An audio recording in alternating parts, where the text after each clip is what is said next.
Hello, everybody. Good morning, good afternoon, good evening, whatever time it is for you. This is Tanae. And if you're wondering why I'm speaking in this kind of low, soft, peaceful voice, it's because I'm channeling my inner Bob Ross.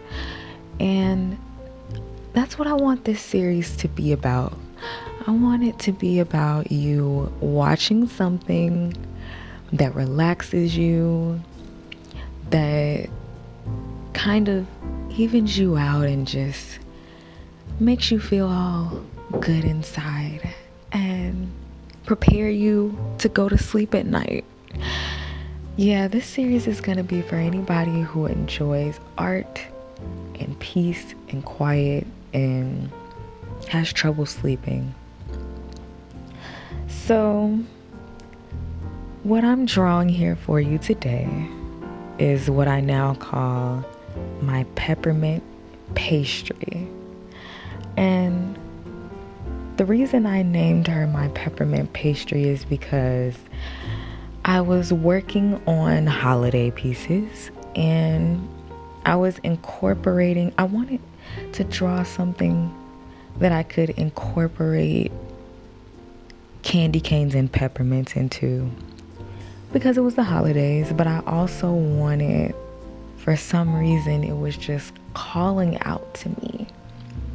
I really wanted to draw a woman with a donut crown, and I can't really explain why I wanted to do that. It was just, like I said, I saw it in my head, and it was really unique and beautiful to me, and I just really wanted to do that. So that is where the name Peppermint Pastry comes from. This is a drawing of a woman with a candy cane in her mouth, and she's going to have peppermint earrings, and the donut on her head is gonna have red sprinkles and white icing. And another thing that I was really excited about drawing was white icing, because I kind of felt like it went along with the whole winter holiday theme, because it reminded me of the snow. And so that is how this piece came to be. Now, as far as the reference, you guys know I always reference my own selfies when it comes to these little color pencil characters that I like to draw. And this drawing is no different.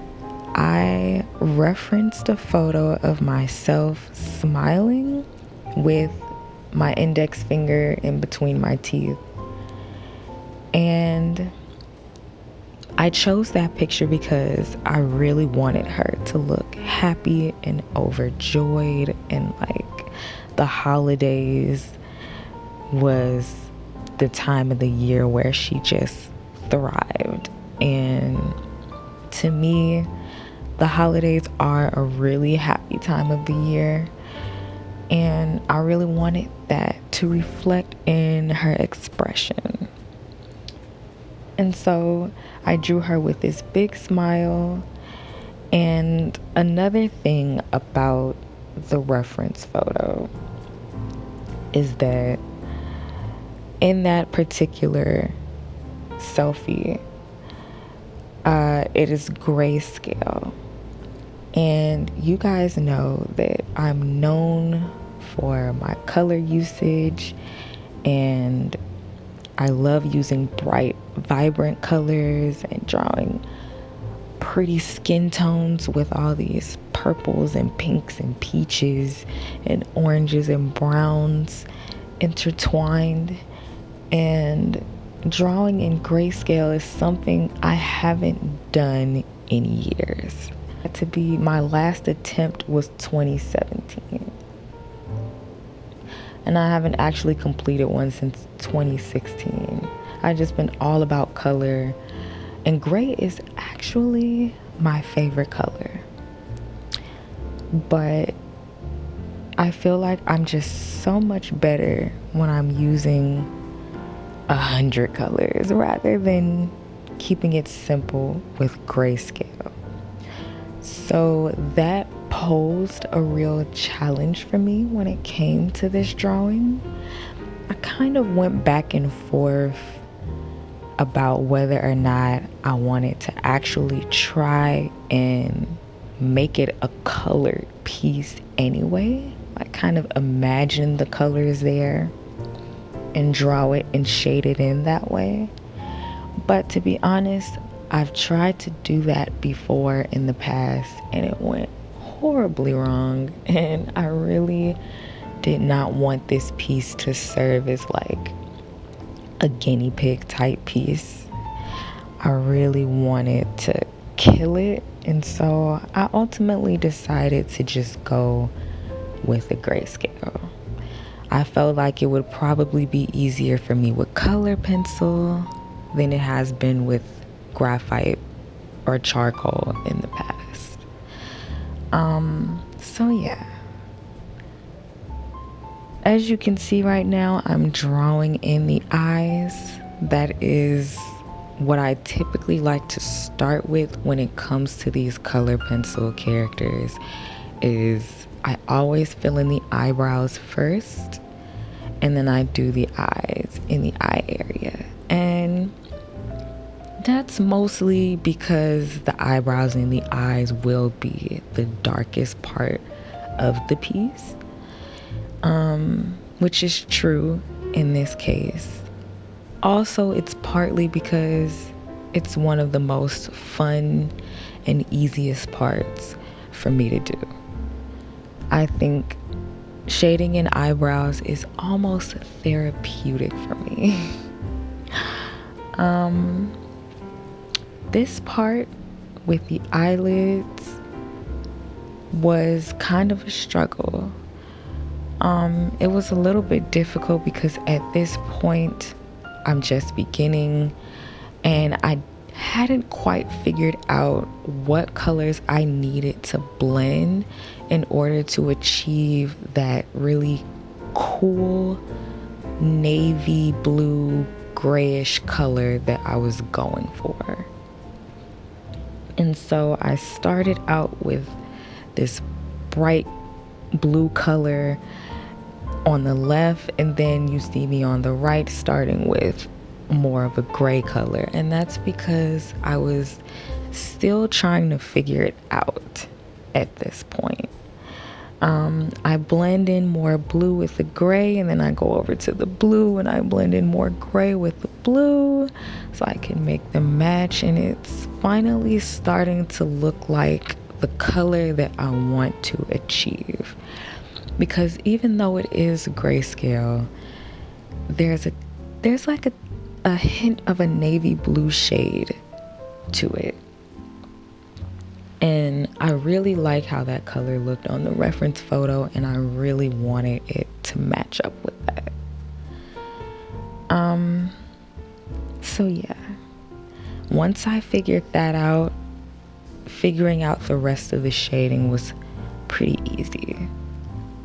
Now the eyelids were a little bit darker than the rest of the face, so you can see me start to shade in the bridge of my nose with this light gray color. Pretty much for the dark colors, for the dark shadows, I used black and this dark gray color. I cannot talk. I'm losing my inner Bob Ross. He never stutters. Okay. For the dark shadows, I used black and my darkest gray. It's a very cool gray, and I will list all of the colors that I use. But yeah, for the next darkest color, I just used my next lightest gray, which is the color that you see on the bridge of the nose there. And for my next lightest color, I would mix that light gray with white. And of course, for my brightest color, I would use white, for my highlights. So right now, I'm filling in my nose.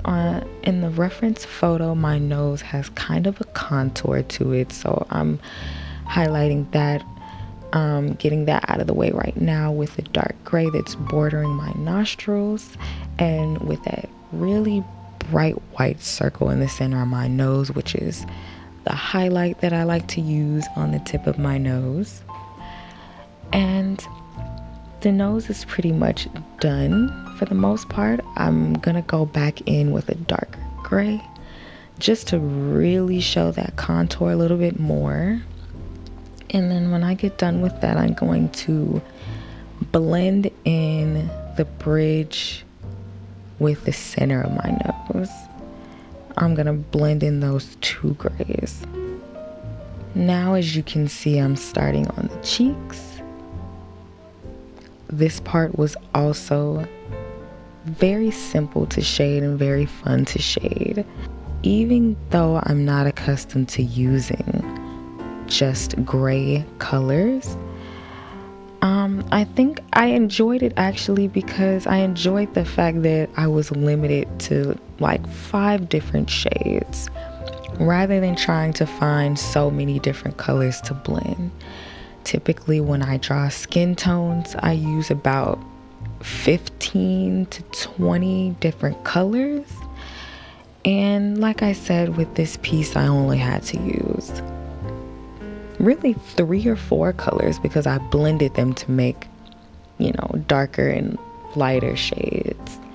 So I did enjoy the simplicity of it.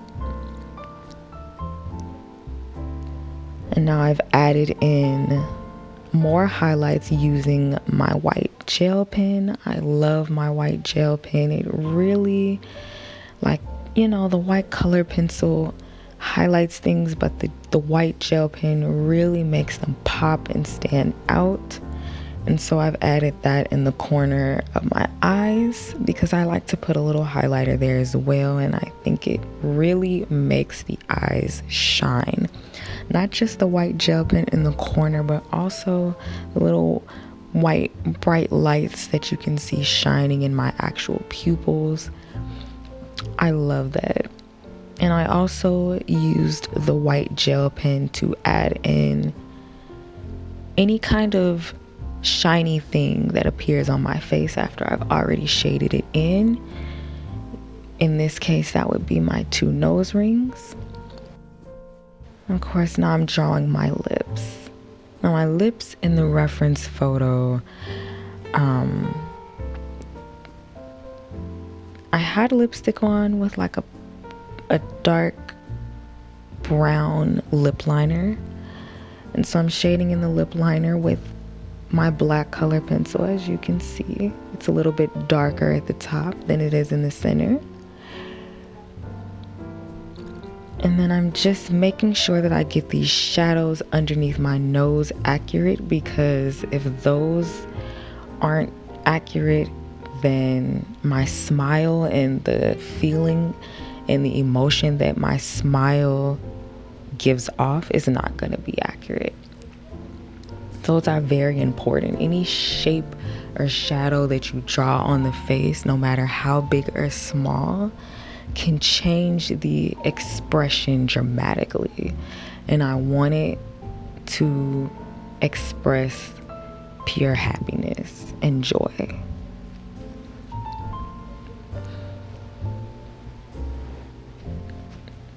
Now I'm drawing in, or shading in, I should say, the teeth. I think a big mistake that people make a lot with teeth, and I've been guilty of it in the past, is simply using a white. There are a lot of different colors in our teeth as well as everything else. And there are different shades, and in order for anything to have dimension, there has to be shadows and there has to be highlights. So whenever I draw in teeth, I always make sure I have a bit of gray inside of the white, Well, in this case, it would be gray because there's no real color in this face. If you were drawing a color portrait, full color portrait, you would probably add, a little more yellows into the white just so it wouldn't look perfectly white because that's not realistic. But yeah, you want to have some dimension to your teeth.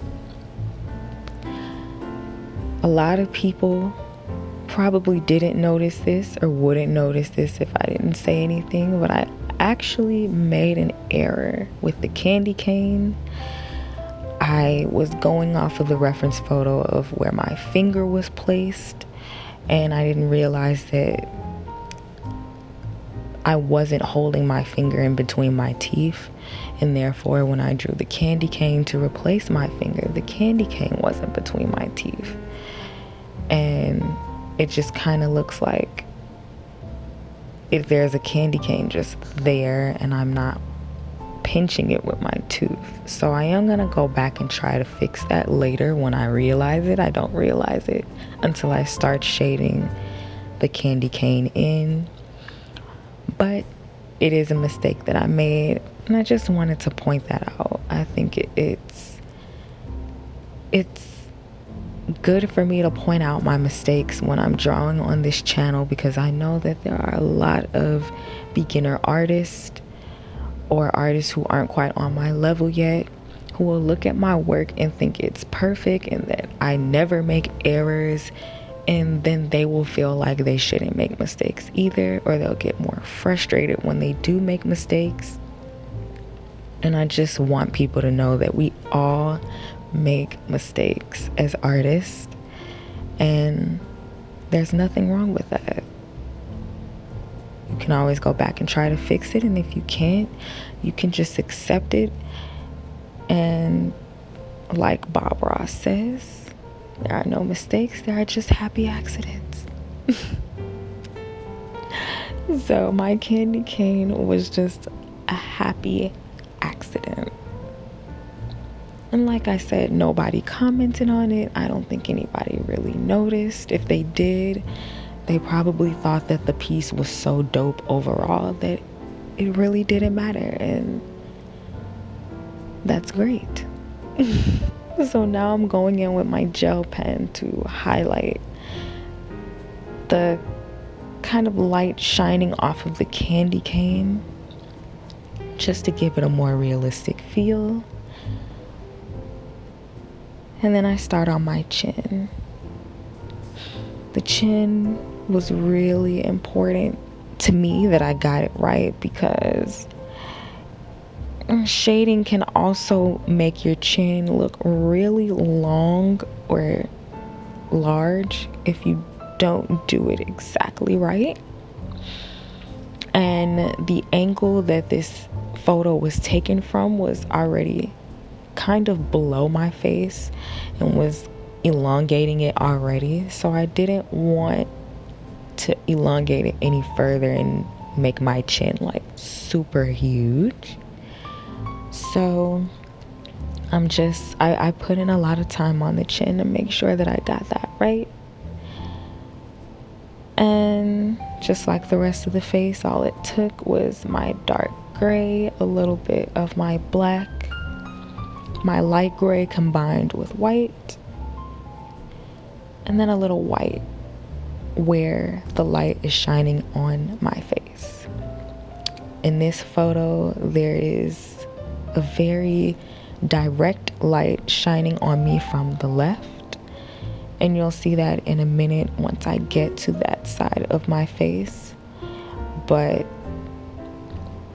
And that is why I have the white line going down my cheek, because that's where I wanted to start, and I didn't want to forget or get the shape wrong for the highlight, because that will throw the entire face off. Like I said before, when it comes to faces, the smallest detail can change everything. And sometimes it doesn't really matter, depending on what expression your face is making. Like if it's just a blank expression from a face that's looking straight ahead into the camera, it won't change it that much. But when you have a really animated expression like the one on my face in this portrait, you definitely have to get it right. You can see me going back in to add more highlights where the light is shining. And now I'm gonna shade in that bright light, and I'm gonna blend it in with the rest of the gray in my face. Now, the way I blend two completely different colors together is I just use both of those colors in small circular motions to blend them in perfectly. So to blend that white with that gray, I use the white in small circular motions all up and down the entire cheek, and then I did the same thing with the gray, and I'm gonna go back to the white and do it again, go back to the gray and do it again until it looks perfectly blended. So now we are going to get into the shadows underneath the donut that is on top of my head. And this was also kind of difficult for me because I didn't use a reference. I wanted to make sure that the shadow was in the same shape as the bottom of the donut, and that the donut actually appeared to be sitting on my head. I will admit that I didn't do this perfectly, and I probably should have used a reference, but I'm satisfied with the end results. And you can let me know at the end of the video. You can leave a comment and let me know how I did, how you think I did. Before I shade in this donut, I'm adding in some finishing touches on the face.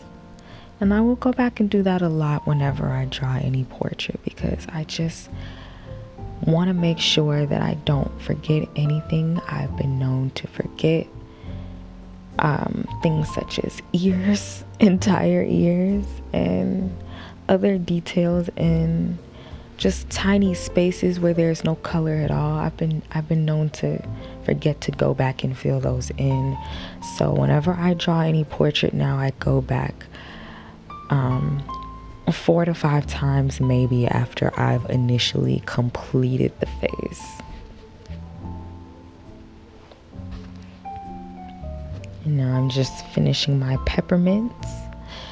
My gel pen actually was going out on me when I was trying to highlight the peppermints, because there's so much layers of color pencil that sometimes they get picked up by the gel pen, and then the gel pen can't really put down anything. I have to wipe off my gel pen constantly and kind of shake it up and down right on my fingertips a little bit just to test it out and make sure that I can use it properly. And that's the struggle with using the gel pen to highlight. If you know of any other way to really bring out really bright, shiny highlights when you're using color pencil, please let me know.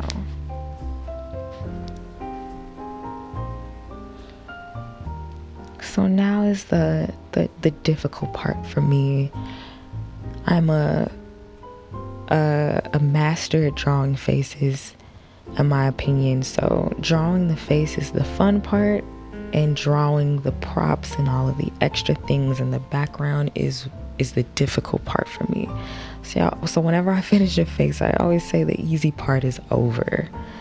Now I gotta figure out how I'm going to do this and make it look realistic.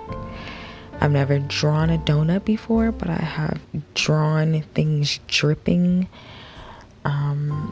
So that was like really fun for me, drawing the frosting and everything like that. But in order to make the sprinkles look like they were actually sitting on top of the cream realistically, and make the donut, the actual donut, look real, was where I felt like I struggled with.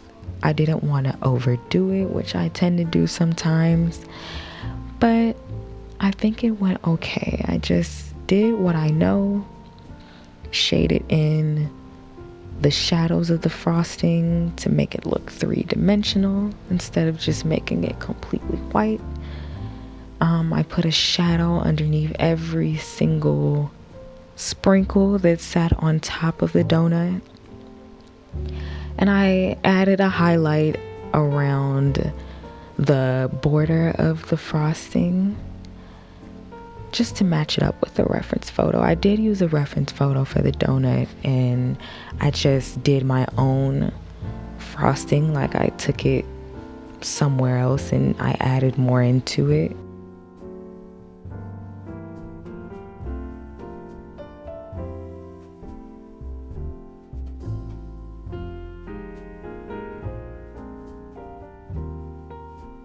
Ultimately, I was very satisfied with the frosting. I think it came out really nicely. And once I got to this point in the drawing, I was pretty much in love. I loved how the red and white of the peppermint and the candy cane and the donut played with the grayscale of the face. I think it was an amazing matchup. I think it really embodied the spirit of Christmas, and I think the color palette was just everything. And I didn't think I could feel that way about something that was mostly grayscale, but I think the grayscale with the red just looked amazing. And I knew at this point that I was going to love this portrait. It was going to be perfect from this point on. No matter what I did, I really liked it. There was no more iffy kind of feeling about it.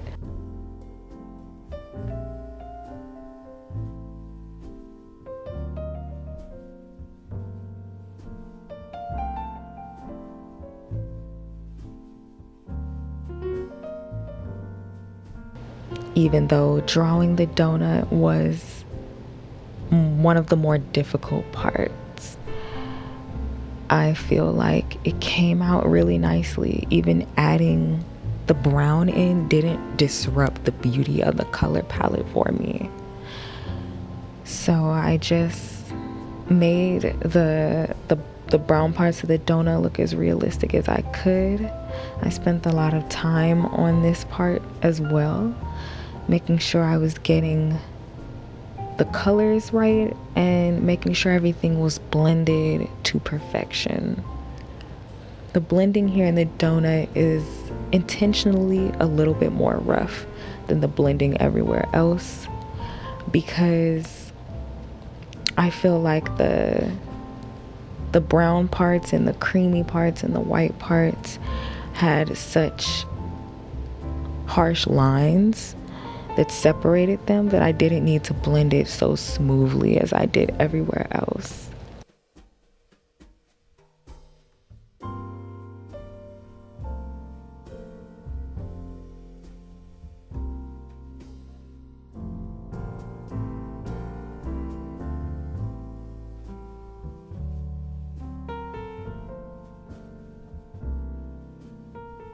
Overall, I really love this piece. It's one of my most favorite pieces that I finished in 2019.